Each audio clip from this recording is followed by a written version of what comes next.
Muy buenas tardes a todos. El Instituto de Estudios Estratégicos y de Relaciones Internacionales del Círculo de Legisladores de la Nación Argentina les da la bienvenida a la charla Introducción a la Técnica Legislativa en el marco de Cambio de Roles 2022, cuya temática es Protección de los Datos Personales. Antes que nada, les agradecemos a todos los que están participando, a todas las universidades, y les contamos que al finalizar las exposiciones se responderán las preguntas que surjan a lo largo de la charla. Bueno, en dicho momento, por supuesto, les vamos a pedir que se identifiquen como siempre lo hacen, con su nombre, con la universidad a la cual pertenecen, y se les abrirá el micrófono. Ahora sí, para dar comienzo, escucharemos al vicepresidente del IERI, el diputado de mandato cumplido, el doctor Horacio Pernesetti. Lo escuchamos. Hola, buenas tardes a todos. Un placer de recibirlos en esta jornada de cambio de roles sobre introducción a la técnica legislativa y saludarlos en nombre del presidente del IERI, el diputado Humberto Rollero, y todas las autoridades del Círculo de Ex Legisladores de la Nación. Esta es la primera actividad en que en este programa Cambio de Roles sobre protección de datos personales participan todas las universidades que se han inscrito y todos los diputados y diputadas que van a participar en este juego de roles. Por eso es muy importante que presten atención a este tipo de actividades que se hacen vía Zoom, porque se le va a brindar información muy interesante. Primero, sobre el aspecto de técnica legislativa, es decir, cómo se escriben las normas. En la próxima charla vamos a dar una sobre procedimientos parlamentarios, es decir, cuál va a ser el procedimiento en el tratamiento del proyecto de ley en las distintas comisiones y después en el recinto. Lo que diferencia este cambio de roles con relación a los anteriores, que muchas de las universidades pueden haber participado, es que el tema es realmente muy interesante y de mucha actualidad, la protección de los datos personales. Y es un tema que, a diferencia de los anteriores, donde casi no existía ningún avance en la legislación, por ejemplo, drones, criptomonedas, inteligencia artificial y demás, en esto sí hay antecedentes. De hecho, hay una ley vigente. Y fíjese que esa ley es del año 2000. Yo he participado en la discusión de esa ley. Fue el 30 de octubre del año 2000.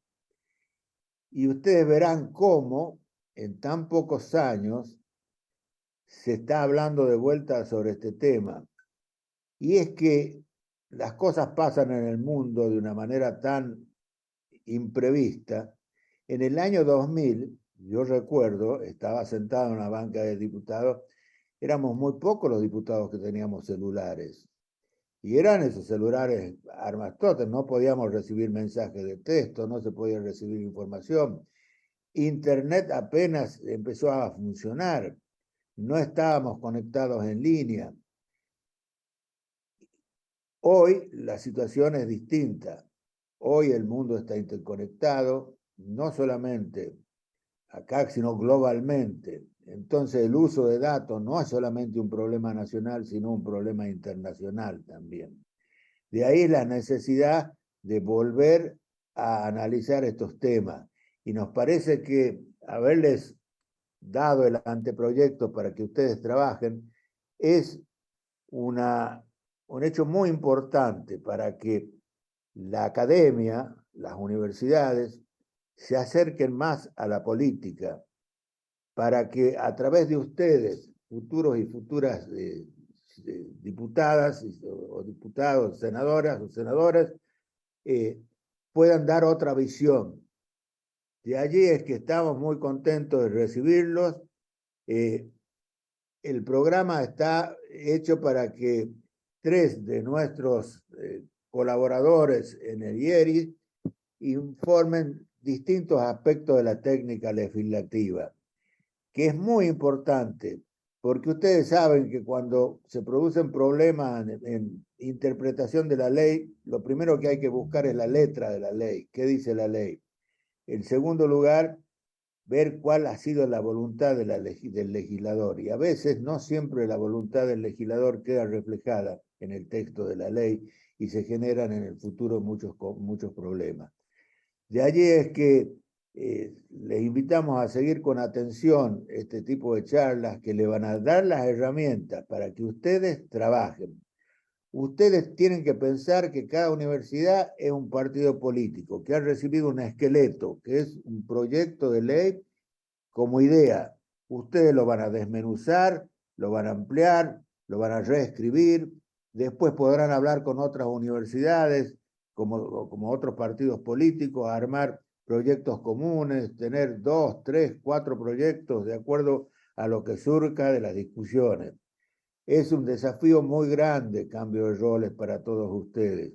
Y nosotros simplemente lo vamos a tratar de ayudar brindándoles información como la que se va a brindar ahora en esta charla de introducción a la técnica legislativa. Y la locutadora ahora va a presentar a quienes van a estar a cargo de esta charla. Y nosotros nos vamos a quedar para responder todas las preguntas que puedan surgirle después de la exposición de cada uno de los 3 expositores. Gracias.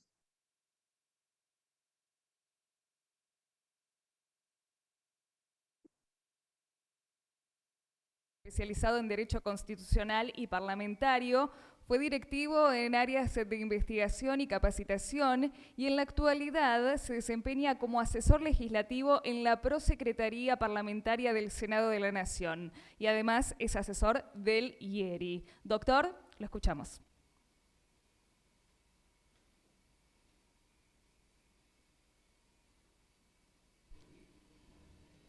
Buenas tardes.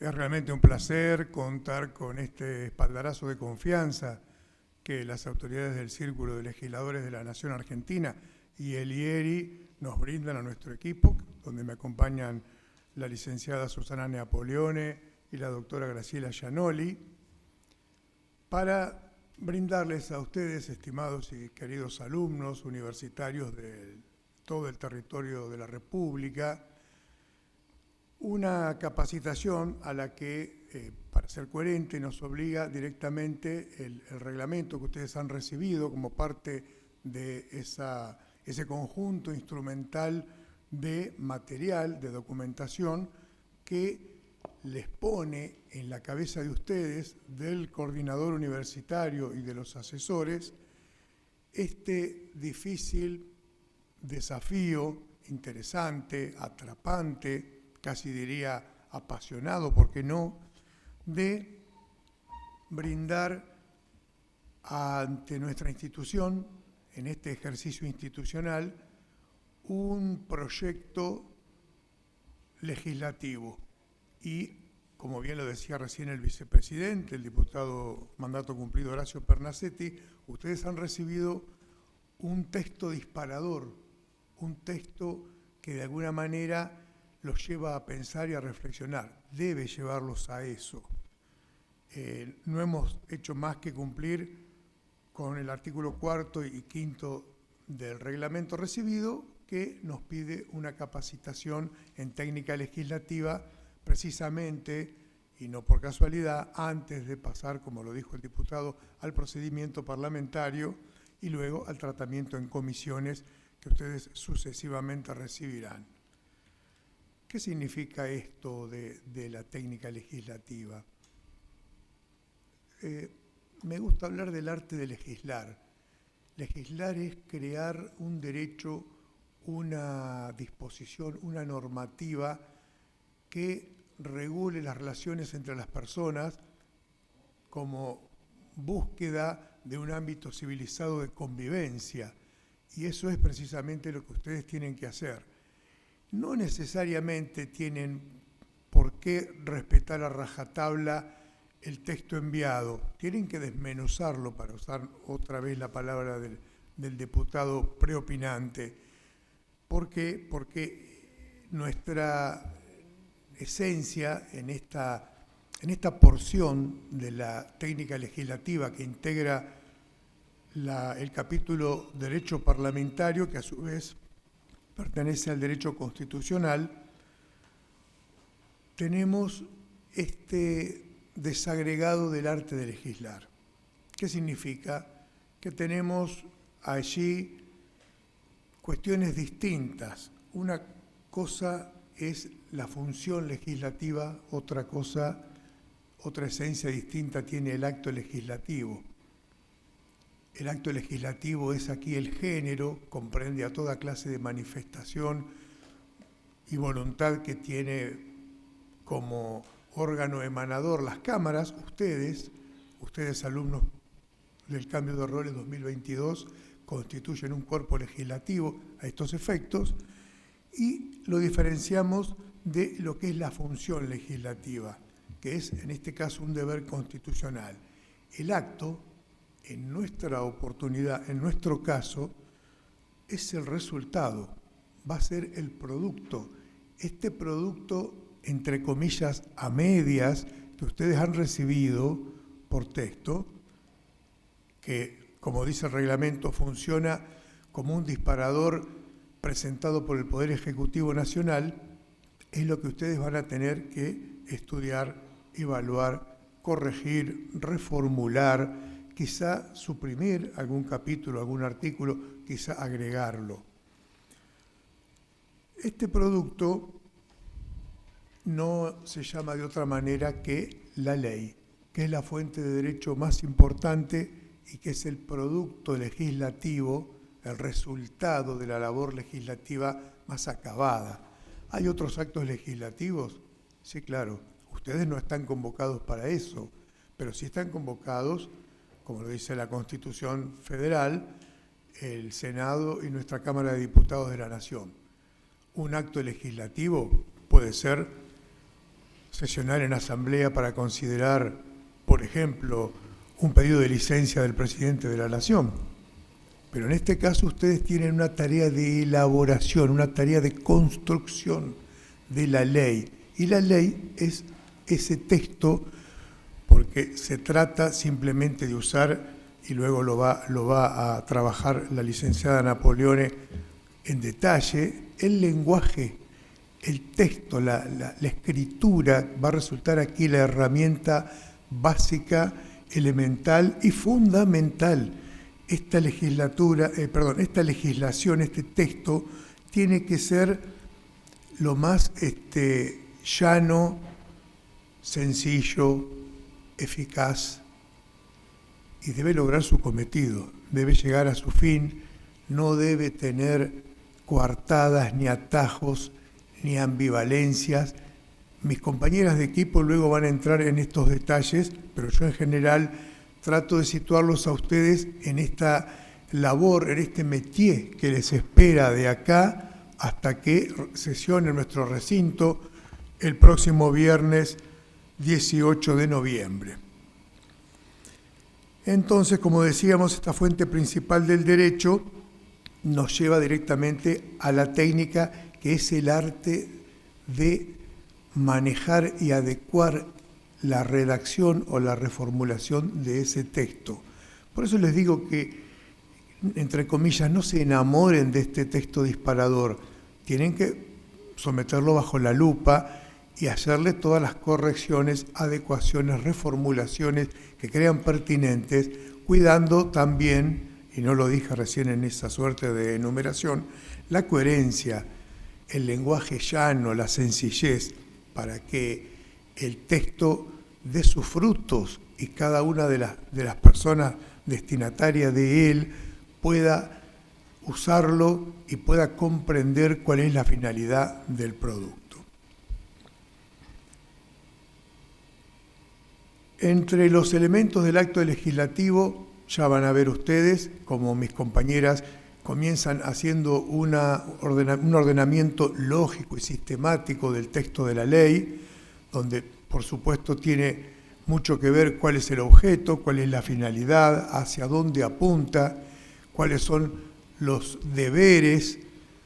Yo siempre discrimino deberes de derechos, porque me parece que los deberes en este caso emanan de la ley y los derechos tienen que ver con los pactos entre las personas individuales y las obligaciones, que es lo que impone también la ley como contraparte.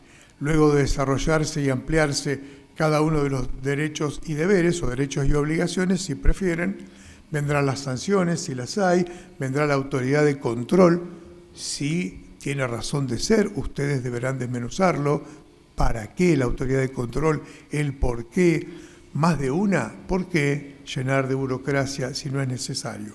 Todos esos detalles lo analizarán mis compañeras de trabajo. Yo estoy prácticamente ya yéndome hacia el final de la exposición en esta oportunidad. Luego me reservo el cierre antes de comenzar con las preguntas, pero quería tirarles esta suerte de encaje de lo que significa la técnica legislativa.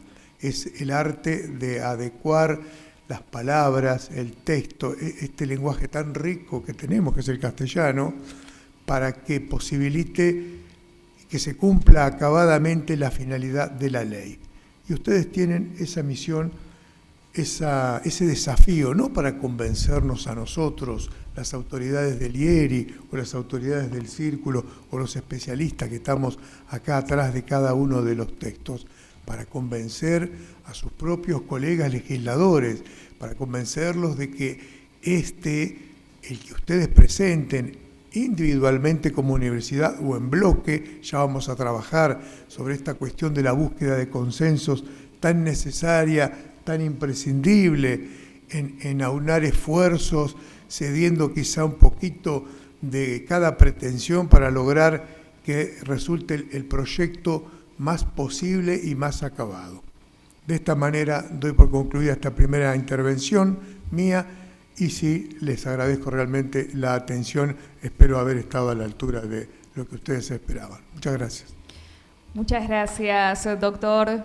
Ahora sí, vamos a escuchar a la doctora Graciela Gianoli, abogada especializada en Derecho Público e Informático. Estuvo a cargo de áreas de investigación y capacitación y realización de jornadas y seminarios en el Senado de la Nación. En la actualidad es asesora del IERI y ahora sí la escuchamos. Doctora, adelante. Buenas tardes a todos. Primero, agradecer a las autoridades del IERI, a del Círculo de Legisladores y fundamentalmente a los alumnos participantes o que nos están escuchando. Como bien dijo el doctor en su introducción, la idea es que podamos tener conceptos o preceptos que faciliten la labor de legislativo, la labor de tener adelante el proyecto de ley sobre el cual ustedes tienen que trabajar. Como primera medida, ¿qué dije yo recién? Ley. Bueno, vamos a unificar. ¿De qué hablamos cuando hablamos de ley? Porque es bueno tenerlo claro cuando tenemos un proyecto adelante. Cuando hablamos de ley podemos estar refiriéndonos a todo el ordenamiento jurídico vigente, nos podemos estar refiriendo a una ley en especial, nos podemos estar refiriendo a un reglamento o nos podemos estar refiriendo al proyecto que tenemos para trabajar. Para esta parte de la técnica legislativa abocada a ese proyecto, voy a utilizar o vamos a utilizar la palabra ley, a diferencia de la palabra norma. La palabra norma la vamos a utilizar como una unidad conceptual que prescribe y describe la conducta a seguir en las disposiciones de que se trate.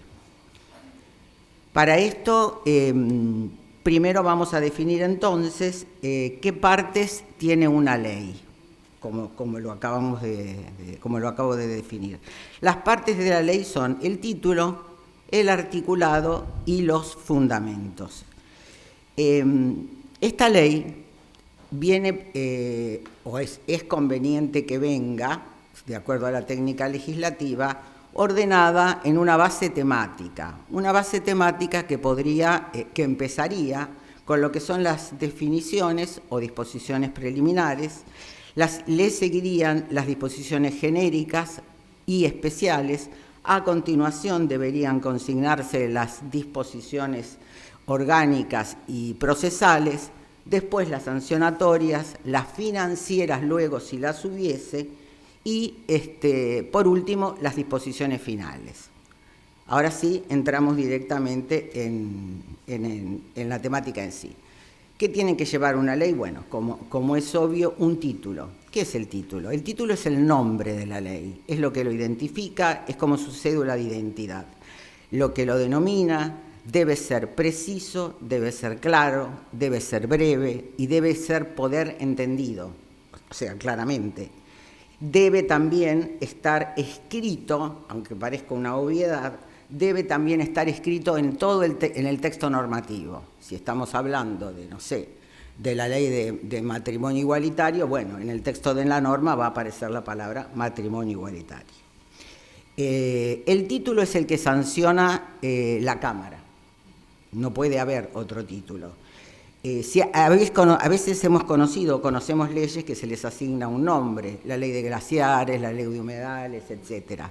Estos no constituyen el título si no es sancionado por la Cámara. Sí lo constituiría si la Cámara lo sancionase. Bueno, ahora me voy a referir a la segunda parte de la ley, que es el articulado. ¿Qué es el articulado? El articulado es la sucesión lógica y sistemática de las normas que definí antes en forma numerada. Esta secuencia lógica, que se llama secuencia legal numérica, es la única que va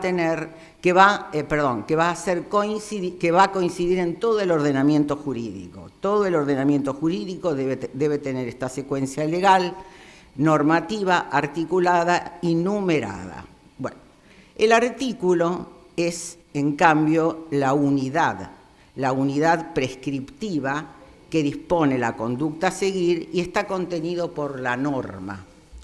La norma contiene al artículo y el artículo contiene a la norma. Otros autores han dicho que el artículo es la unidad básica, sin asociaciones políticas, que es la unidad básica de la ley. Bueno, el artículo tiene que responder a algunos principios. Primero, tiene que ser autosuficiente. Se tiene que poder entender el artículo solamente con leerlo.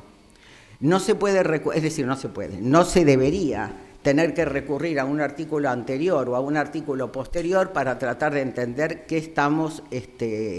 dice este artículo. Y además debe ser autónomo, debe ser breve y debe ser completo. Debe ser breve y debe ser completo. Es conveniente que los artículos no tengan muchos párrafos. Está constituido por párrafos, pero es conveniente que sea breve, como dije antes. La norma tiende a describir una conducta. El párrafo se va a manifestar en una oración, y la oración va a tener que manifestar una idea. Esto no quiere decir que no se puedan incluir otras cosas dentro del artículo, pero sí teniendo siempre presente estos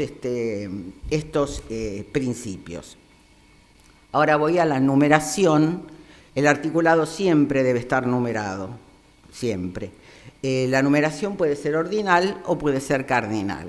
La numeración ordinal, ya sabemos, es la ubicación del artículo en una determinada posición, es decir, siguiendo un determinado orden. Esto está relacionado con los números naturales y va del 1 al 10. Sería primero, segundo, tercero, cuarto, quinto, hasta el número 10. Pero la cardinal es la más aconsejada, que es la numeración que se refiere, los números cardinales, son los que se refieren a la cantidad. Estos pasan del 10, por supuesto, y la recomendada es la numeración cardinal, del 1 y consecutivos. Obviamente no se pueden intercalar, es medio innecesario que diga esto, y deben estar en forma sucesiva hasta la finalización del articulado. Una cosa para aclarar es que las disposiciones transitorias llevan la misma numeración que el articulado de la ley. No así las disposiciones que se incorporan, si uno tiene una ley y le incorpora un artículo, no lleva la numeración, valga la redundancia numérica, sino que se la debe denominar, por ejemplo, al artículo 4, si se incorpora va a ser 4 bis, 4 ter, 4 cuarter. Ese es en el caso de las que se incorporan. Las transitorias no, las transitorias siguen la numeración del artículo. Bueno.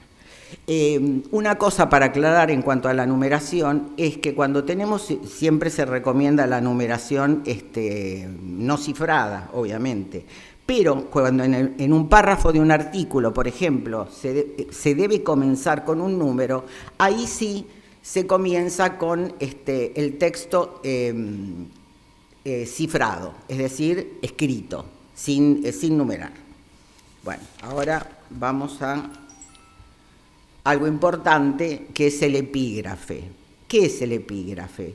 El epígrafe es el nombre o la denominación que recibe el artículo. Si nosotros decidimos, porque es conveniente, epigrafiar una ley, todos los artículos deben ser epigrafiados. No puede ser que uno esté epigrafiado y el otro no. Todos, absolutamente todos. No se epigrafían los incisos, eso sí que no se epigrafía. Vuelvo a repetir, es el nombre que se le da al artículo y puede ser puesto en el texto de 3 maneras, que son las que se toman en consideración. Una primera, bueno, como no tengo pizarrón, sería el epígrafe o título debajo la palabra artículo seguida del número, un punto y el texto que corresponde a la norma que se esté tratando. La segunda forma sería el artículo, el número, el epígrafe, es decir, la denominación. Este epígrafe debe ir con su primera letra en mayúscula, negrita, punto y el texto del artículo. Esta segunda forma de epigrafiar es la que recoge la Ciudad de Buenos Aires en la guía de técnica de la legislatura, que es la regla número 81. Bueno, esto es en cuanto al epígrafe. Después tenemos el otro tema, los incisos. A veces sucede que en un artículo se tienen que consignar varias cosas más. Y bueno, como habíamos dicho antes que no convenía poner tantos párrafos, tampoco conviene hacer una extensión, escribir en forma extensa todo lo que se quiere decir, porque el texto se tornaría confuso y si nos queremos estar refiriendo a una sola parte va a ser más problemático. Entonces se recurre a los incisos. Los incisos se los denomina con una letra minúscula seguida de un paréntesis y terminan en un punto y aparte. Ya dije, creo, que los incisos no se epigrafían. Los incisos, una cosa importante, es que se los puede clasificar de manera taxativa o de manera enunciativa. En la manera taxativa, como ya todos sabemos, están determinados una cierta cantidad de incisos y solo se van a aplicar en la ley esos, no se van a poder recurrir a otros. Por eso a veces las leyes tienen palabras que nos hacen denotar esta enunciación taxativa, donde se dice solo, exclusivamente, solo, exclusivamente. Por ejemplo, en el caso de nuestro Código Procesal Civil y Comercial, los casos que el donante, supongamos, responde por evicción. Esa es una enunciación que hace el artículo que es taxativa. Va a responder por uno o por otro inciso, pero no por otro que no esté consignado. La otra forma de clasificar a los incisos es la enunciativa. Por ejemplo, hay palabras que nos van a denotar que estamos ante un inciso enunciativo, con palabras que digan al menos, como mínimo, entre otros, y ahí empieza la seguidilla de incisos que marcan las pautas. Por ejemplo, en la ley de nombres, de cambio de nombres, perdón, están enunciados algunos incisos donde dice que el juez puede, por justo motivo, considerar o agregar otros a los que ya están enunciados en el artículo. O sea que esos son unos incisos de carácter enunciativo. Otra clasificación de los incisos son los acumulativos. ¿Qué quiere decir? Que si yo tengo, por ejemplo, un listado de condiciones a cumplir por la ley y que este listado está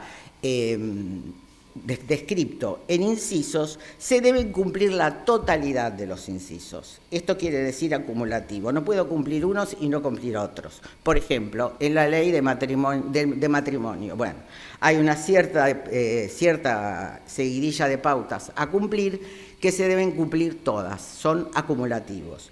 Después están los alternativos. Otra forma de clasificar los incisos serían los alternativos, donde se hace una denominación, pero ahí puede jugar uno o puede jugar otro. Por ejemplo, está también en el Código Civil las causales para remover a un tutor. Bueno, entre las causales para remover a un tutor hay varias. Por ejemplo, que esté quebrado, que no resida en el país, etc. Cualquiera de esas hace que el tutor pueda ser removido. Bueno, estas son más o menos las 4 clasificaciones referidas a los incisos. La otra parte, a ver, sí, estoy bien. La tercera parte que constituye parte de la ley son los anexos. Los anexos son aquellas denominaciones o aquellas, cuando existe la necesidad de consignar datos que ya son más complicados, como tablas, como mapas, como un orden técnico, como planos, etcétera. Esto se lo consignan en un anexo, que va aparte, se lo denomina con una letra mayúscula, y ese sí va epigrafiado, también va con un título. Por ejemplo, si el listado es muy largo, los beneficiarios de un subsidio. Bueno, esto es la otra parte. Y por último, tenemos la otra parte de lo que es la estructura de la ley, los fundamentos. Los fundamentos es un tema que se está refiriendo, en principio, en técnica legislativa, lo que debemos tener presente que en el fundamento no se exige un lenguaje tan taxativo ni tan preciso, sino que hay como una licencia para el uso del lenguaje, en el caso de los fundamentos. No tienen la misma característica, pero a eso se va a referir la licenciada Napoleone, a la forma de redactar. Fundamento debe haber siempre, aunque hay disposiciones que no requieren un fundamento escrito. Se lo puede hacer de forma verbal, pero hay que fundamentar. La ley sí, en el Congreso Nacional, lleva el fundamento escrito. También hay que distinguir que el fundamento legislativo se diferencia del fundamento judicial, por ejemplo, en una sentencia, porque el fundamento judicial surge en el momento que el juez analiza el caso y dicta sentencia, y ese fundamento que lo hace referido a una parte, a las partes que están en litigio o en conflicto, no afecta al resto de la sociedad. Los fundamentos de una ley, obviamente no, afectan al resto de toda la sociedad. Y después tenemos que un requisito de forma para el fundamento. El fundamento lleva un título que debe hacer específica mención a la ley de que se trate. No podemos estar hablando de una ley y tener un título en el fundamento que no haga precisa mención a lo que hace la ley. También debe repetirse o debe aludirse a las palabras del título en los fundamentos. Tiene una serie de pautas de estilos que son el encabezamiento, es decir, señores legisladores, etcétera, la apertura, y después tiene que cumplir otros requisitos, que son la viabilidad jurídica, es decir,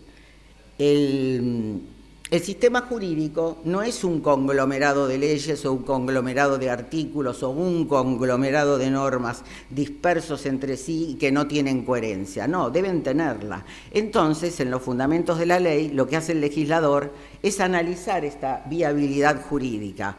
¿Va esta ley en este momento? ¿No va esta ley? ¿Corresponde esto? ¿Esto me está exigiendo el pueblo? ¿No me lo está exigiendo? Bueno, esa es la viabilidad jurídica. Y después, también dentro de esto está la viabilidad social, la viabilidad económica, la viabilidad sociológica. Además, en los fundamentos debe hacerse un análisis exegético del articulado. No se puede dejar de analizar cada artículo que esté en la disposición legal. Después se va a una síntesis, debe tener una síntesis o conclusión a la que se llega, y después viene el cierre de estilo, que se insta a las personas a quien se dirige la legislación a que sea votada. Y luego vienen las firmas.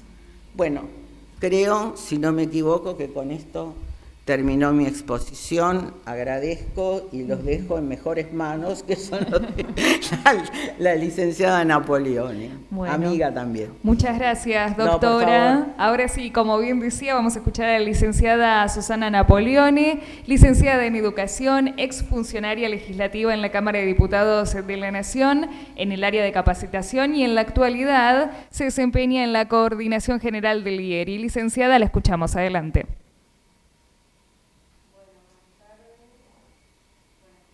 Un gusto estar todos juntos otra vez y bienvenido a los nuevos participantes de Cambio de Roles. A mí me toca hablar en este módulo de la importancia y del esmero que tenemos que tener o poner a la hora de redactar un texto administrativo. Nosotros sabemos ya desde el 1700 largo que el texto, la redacción debe ser clara y concisa. Ahí está bien. Bueno, debe ser clara. Ya Montesquieu nos decía que la redacción de la ley debe ser clara, simple y concisa. Sin embargo, nos encontramos muy frecuentemente con textos contradictorios, como nos decía la doctora Giannoli, párrafos extremadamente largos, con oscuros. Estos vicios legales y algunos otros que ya ha mencionado la doctora y que todos nosotros vemos cuando leemos alguna norma, no hacen más que alimentar la falta de certeza y transmiten hacia la ciudadanía, al ciudadano en general, es cierta inseguridad jurídica. Se siente como desprotegido a la hora de que se deba leer o aplicársele una ley. Esto también, por otro lado, abre un abanico de discrecionalidades jurídicas y discrecionalidades interpretativas por parte de jueces y juezas. Por ende, es muy importante sentarnos, pensar cómo vamos a redactar la ley, hacer una revisión final una vez que tengamos el texto armado o revisado. ¿Qué hace la técnica legislativa? Como bien dijo el doctor Miguelista, nos da una serie de pautas, consejos, herramientas, sugerencias que podemos tomarlas a la hora de escribir ese texto legal. Creo tenemos un PowerPoint para pasar. Mientras está el PowerPoint, si me permiten, les quiero leer, porque nos vamos a referir también al uso de, hay varios manuales, cursos y guías, tanto en CABA, en la Ciudad de Buenos Aires, como la del Honorable Senado de la Nación, a donde podemos recurrir para esas herramientas. Pero si me permiten leer, porque quiero que sea textual porque me pareció el párrafo que más resalta la importancia de valernos de estas normas o de estas pautas, reglas, para sentarnos a escribir. Este párrafo está extraído de la ley y la técnica legislativa en América Latina la 4ª edición del Congreso de la República del Perú.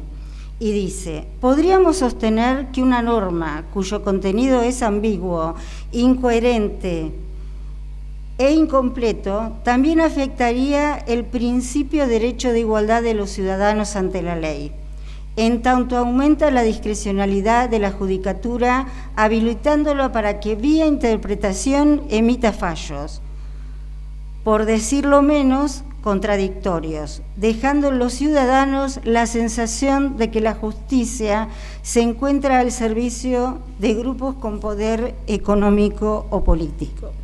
Miren ustedes la importancia de sentarnos a redactar un texto legal y ayudarnos de estas herramientas. Ahora sí, si pasamos a la filmina, ahí nos encontramos que ya la doctora Giannoli nos dio algunas pautas, y también el doctor Miguelis. El texto debe ser sobrio, con un tecnicismo moderado, el necesario. Tenemos que utilizar un lenguaje llano, un lenguaje que nos llegue a todos, no solamente a los profesionales del derecho, sino a toda la ciudadanía. Bueno, acá en la construcción de oraciones nos vamos a recordar al maestro y a la maestra de la primaria. La oración tiene que ser la estructura básica con el orden lógico o canónico. Ya hablamos de los vicios legislativos, lo que tenemos que evitar, esos textos desproporcionados, sin signos de puntuación, confuso, las contradicciones o repeticiones innecesarias. Es importante, muy importante, utilizar el lenguaje inclusivo y no sexista. Ya lo vamos a desarrollar unas filminas más adelante.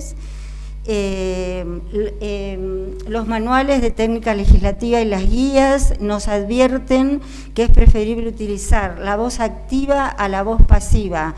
Recordemos que en la voz pasiva todos sabemos que esa estructura lógica de la oración se cambia, se alterna, digamos, y no nos queda claro el sujeto.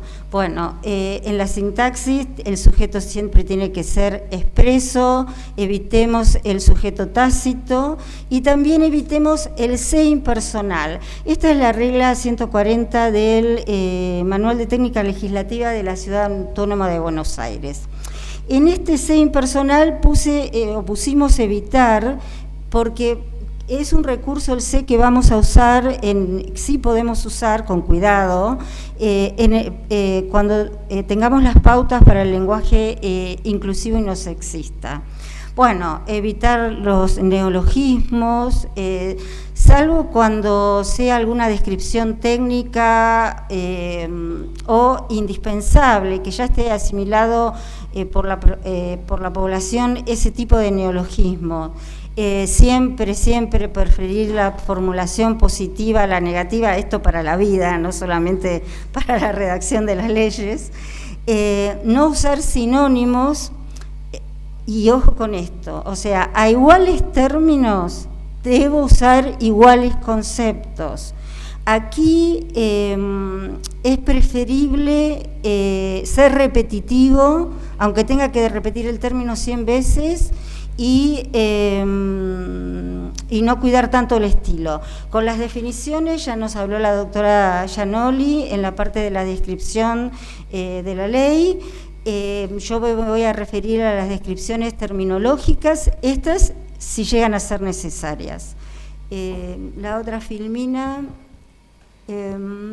ahí está, bueno, sí, los tiempos verbales, volvamos un poquito a la primaria. Bueno, sabemos que tenemos tres tiempos de modos y tiempos verbales.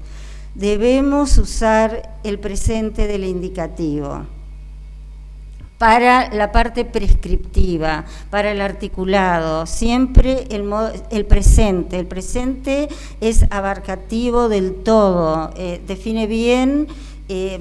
Quizás esto suena como una obviedad, pero no, quienes trabajamos hace muchos años en la Cámara nos hemos encontrado con anteproyectos de ley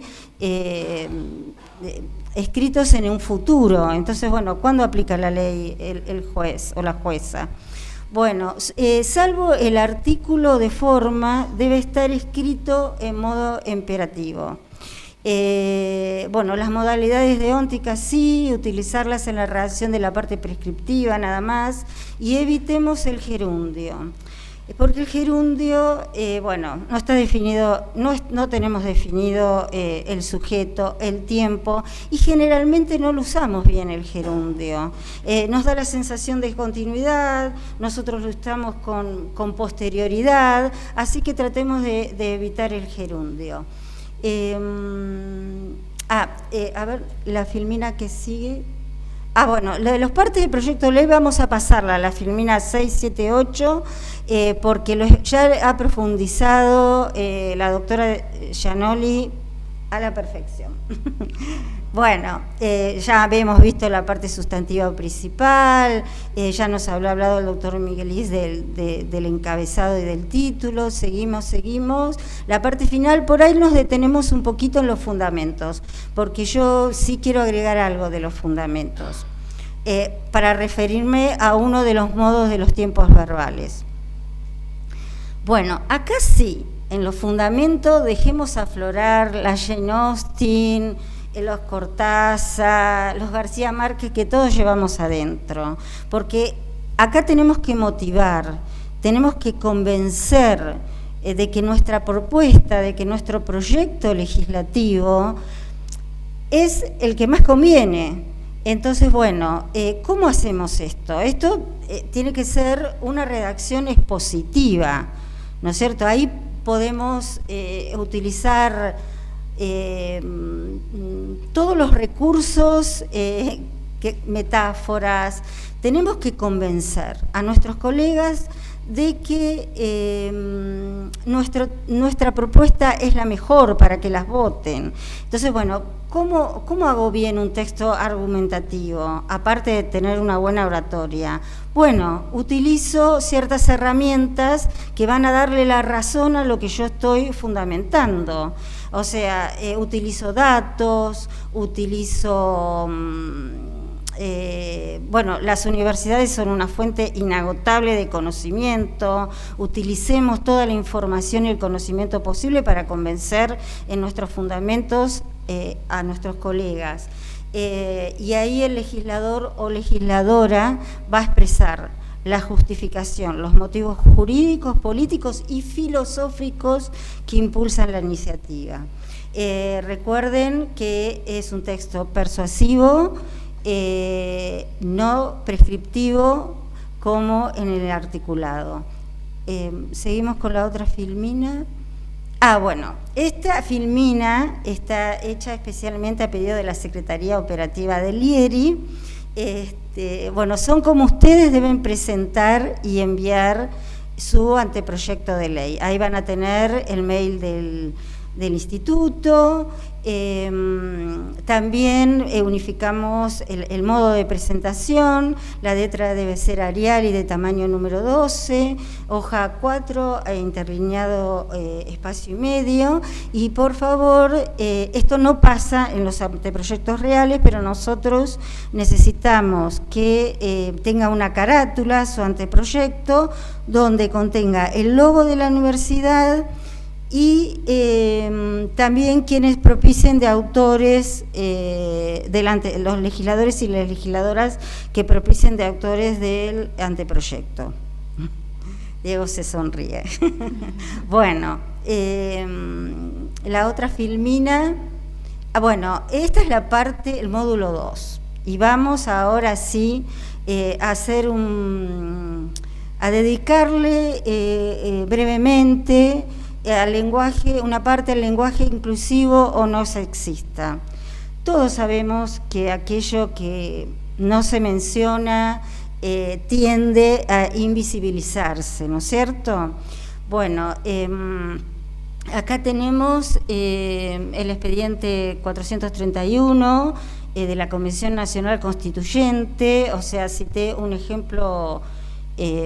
Ustedes van a encontrar la guía para el uso no sexista igualitario y un montón de antecedentes, o sea, esto viene de hace rato, es un derecho, nos decía la Convención Nacional Constituyente, que esto es un derecho inalienable, el poder nombrar y ser nombrado o nombrada con respecto a la propia identidad. Entonces acá en la próxima filmina vamos a tener también una serie de consejos, sugerencias para las pautas de estilo. Tratemos de usar los sustantivos genéricos o colectivos. Antes que nada, antes de las pautas, sí hay que dejar bien en claro que lo fundamental es una ley clara. Siempre tiene que prevalecer que la ley, que el texto normativo sea claro. Después empezamos a utilizar estas herramientas y vemos cómo nos va quedando la redacción.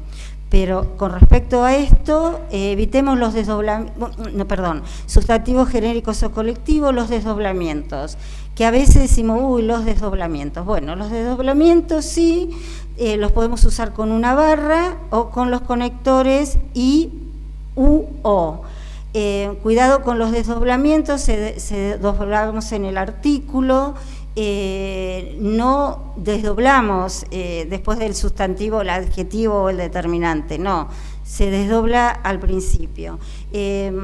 Tratemos de utilizar pronombres sin marcas de género, siempre que el antecedente quede bien definido y no dé lugar a confusión. Es decir, texto claro, vuelvo a repetir. Bueno, y acá recuerdan que yo dije que había una regla del manual de técnica de uno de los manuales de técnica legislativa que pedía que se evite el uso del se impersonal. Bueno, acá si lo usamos bien lo podemos usar. También usemos perífrasis o giros, que son esas expresiones figurativas del lenguaje que consiste en utilizar una construcción de varias palabras para evitar una palabra simple. En la otra filmina seguimos con, pasamos a, tenemos otra filmina más, sí. Bueno, la supresión del artículo. Para aquellos que mantienen la forma en ambos géneros, podemos utilizar también los determinantes sin marca de género. Animémonos a usar cualquiera, sus, cada, los pronombres sin marca de género como quienes o alguien, en vez de decir los legisladores, las legisladoras, quienes legislan. La supresión del sustantivo con marca de género, eso lo podemos hacer cuando no aporta nada a la información que provee la frase. Bueno, la omisión de las formas personalizadas, ahí volvemos al se impersonal, la supresión del sujeto. Utilicemos los sustantivos genéricos en ambos porque tendemos nosotros, o sobre todo en las culturas androcéntricas, utilizar el masculino como sinónimo de universal, como sinónimo de humanidad. Y entonces, bueno, utilicemos aquellos términos que refieren a ambos géneros en vez de utilizar solamente el masculino universal. Y los sustantivos colectivos, que es una alternativa al uso de las dobles formas. Recuerdan que recién hablamos de los desdoblamientos. Bueno, los sustantivos abstractos. Tenemos también otras figuras que son, que no sé si está puesta en la filmina, sigue otra, pasamos a la otra filmina,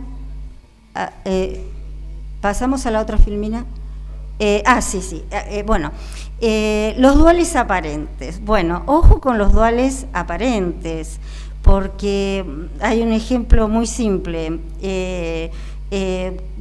o los falsos genéricos, las asociaciones lingüísticas peyorativas. Con un ejemplo se van a dar cuenta enseguida, porque esos son como constructores de conciencia. Cuando nosotros decimos hombre público, directamente estamos pensando en alguien que ejerce una función gubernamental. No nos pasa lo mismo si lo aplicamos en el femenino. Así que tengamos cuidado con estos 4 usos lingüísticos que mencionamos. Bueno, la simetría en el trato. Empecemos a veces por el femenino, otras veces por el masculino. señoras legisladoras, señores legisladores, también alternemos en el orden de la presentación y evitemos las aposiciones redundantes. Bueno,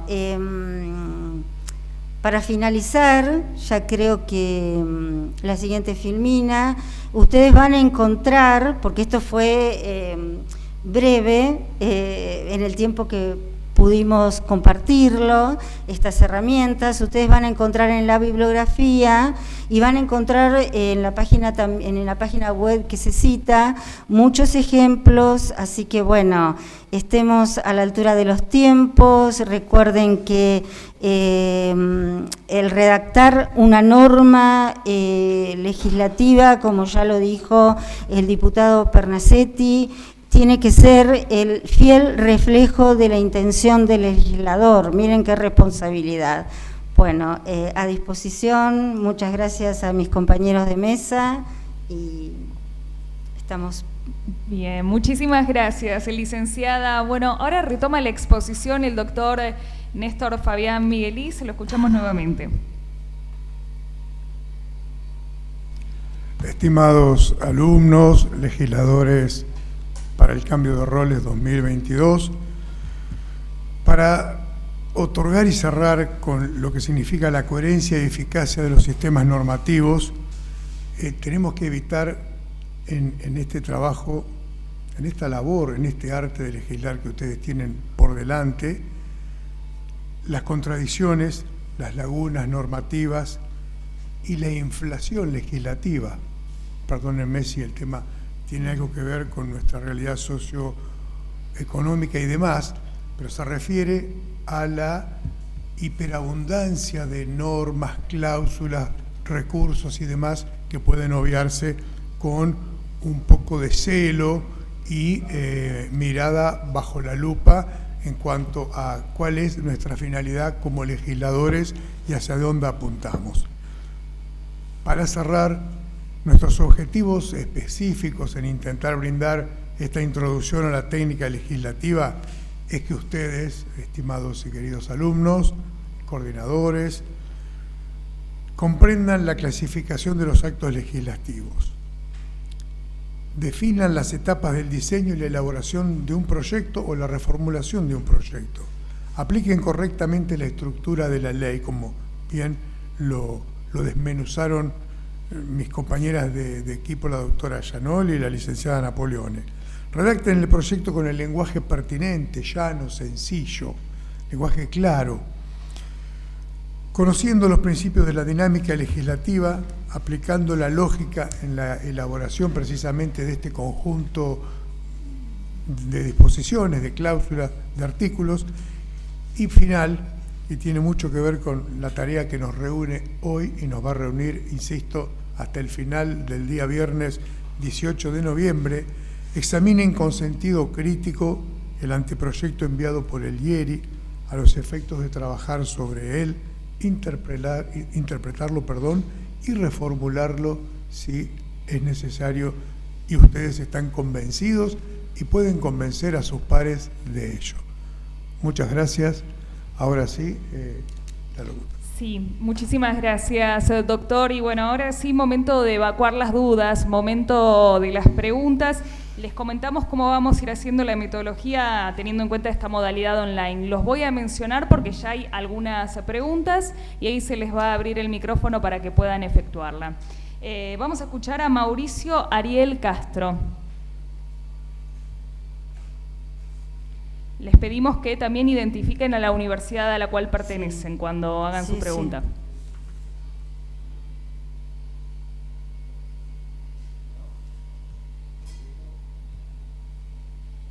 ¿Está, Mauricio? ¿No? Bueno, bien, pasamos a otra pregunta. Si alguno tiene alguna consulta, que lo haga saber, así podemos escucharlo.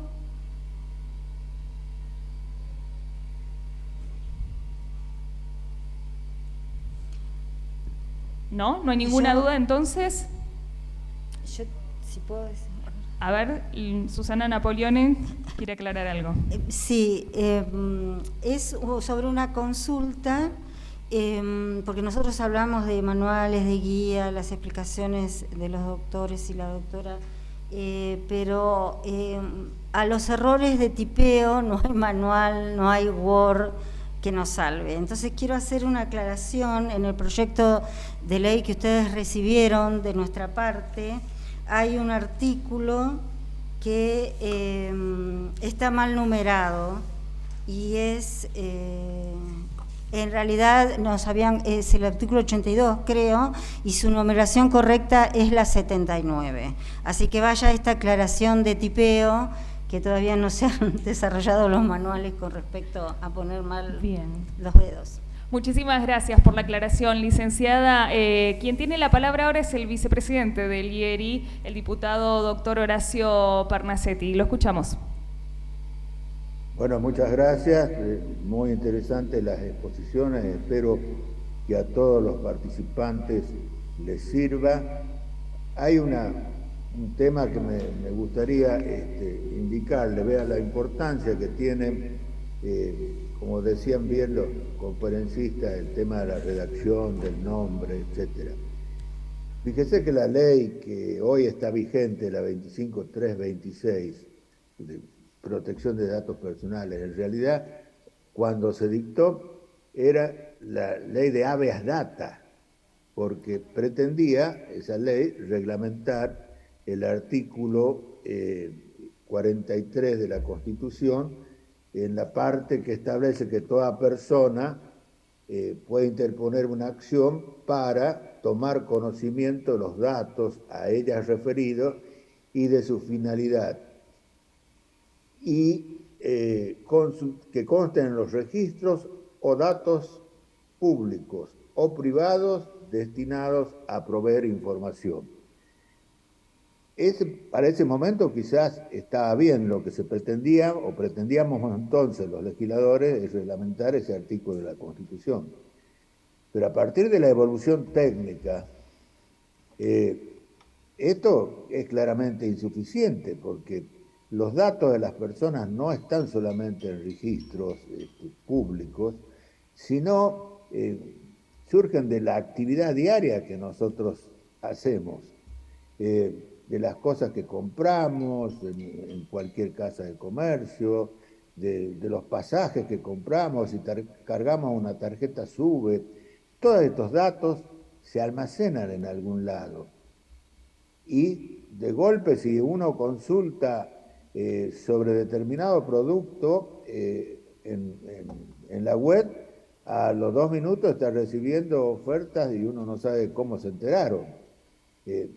Esto indica la importancia que tiene legislar sobre este tema, no ya como una acción de habeas data, como estaba en la ley vigente, sino como una ley mucho más amplia de protección de datos personales, que incluya básicamente los efectos o las cuestiones tecnológicas que en el año 2000, cuando se sancionó la ley, no fueron tenidos en cuenta.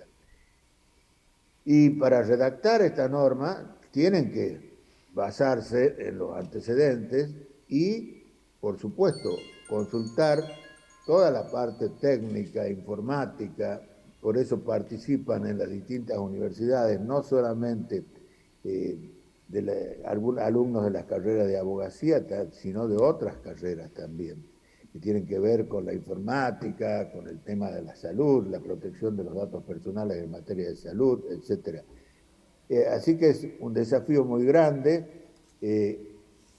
Ustedes, insistimos en esto, lo que recibieron es simplemente un borrador, una idea, que ustedes la tienen que elaborar y hacerlo de acuerdo al criterio de cada uno. Y en los fundamentos deberán expresar cuáles son las razones que los llevan a proponer ese texto. Así que yo creo que estamos a disposición para cualquier otra consulta, y durante todas estas actividades, en la próxima de procedimiento parlamentario y demás, van a tener la información suficiente para poder trabajar en la mejor redacción de la norma. Además, en la página del IERI hay también antecedentes sobre un webinar que se hizo vinculado a este tema de datos personales y la visión desde el Banco Interamericano de Desarrollo, desde una técnica de la FIT que estuvo presente y demás, que están a disposición de ustedes para consultarlos porque contienen información valiosa. Muchísimas gracias, esperamos que haya servido esta actividad y quedamos a disposición. Bien, muchísimas gracias, diputado. Y aquí me informan que hay una consulta de Claudia Ledesma, de la Universidad de La Matanza. Claudia, te escuchamos. ¿Qué tal? Buenas tardes. Como decía la doctora al principio, ya había mencionado sobre técnicas legislativas, cómo se organiza una ley, ¿sí? Y había dicho que, bueno, en cuanto a las sanciones se tienen que poner en un capítulo aparte al final. Mi pregunta era si podríamos ir poniendo las sanciones a medida que surgen en cada capítulo específico, si hay algún problema con eso. Claudia, ¿podés, por favor, repetir la pregunta? Porque te escuchamos un poco entrecortado, más pausado.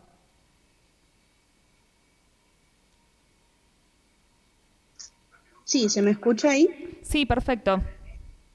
Ok, ¿qué tal? Buenas tardes. Mi consulta era la siguiente. Si, como explicaba la doctora, en la ley hay un orden específico, ¿sí? Que, bueno, se podría alterar, pero sin dañar la sustancia de la misma, ¿no? En cuanto a las sanciones, ¿sí? ¿Sí o sí hay que hacer un capítulo específico y ponerlas todas juntas, o podemos ir poniéndolas a medida que surgen en capítulos independientes? Si habría algún problema si lo realizamos de esta forma. Perdón, a ver si entendí bien. Lo aconsejable es que las sanciones vayan todas juntas en un capítulo o en un apartado que yo ya comenté el orden, ¿no? Antes de las disposiciones financieras, si hubiese. Finales. Sí, eso sería lo ideal, en realidad. Todas las sanciones juntas. No sé si está contestado. Sí, se entiende. Gracias. Sí, Perfecto. perfecto. Gracias, Claudia, Gracias. por participar. Invitamos ahora a Hugo Barrios, que también tenía una consulta. Sí, buenas tardes. Quería preguntar si es que ya están determinados qué artículos corresponderían a cada una de las 4 comisiones. Muchas gracias. Sí. Estamos enviándolo a la brevedad. Va a estar saliendo por mail a todas las universidades y a cada participante. Ya lo van a recibir. Bien, muchas gracias. Horacio Pernasetti quiere hablar nuevamente, lo escuchamos. Sí, sí. Con relación a los artículos de las comisiones, en base al anteproyecto podemos mandarle, pero evidentemente lo definitivo va a ser en función de lo que venga, lo que redacten ustedes, porque ustedes pueden hacer una redacción que es totalmente distinta al proyecto que les enviamos, y eso puede hacer que se determine el cambio del giro de las comisiones. Se incluyen, por ejemplo, algunas cuestiones vinculadas al funcionamiento de la agencia y demás, que requieran recursos, capaz que habrá que pensar en presupuesto de Hacienda, o otras de las 4 que están ahora. Por lo tanto, el tema de qué artículo va a tratar cada comisión va a depender, en definitiva, de la cantidad y la redacción que ustedes les den a los proyectos cuando los recibamos. Cuando los recibamos podemos plantear modificaciones del giro de las comisiones.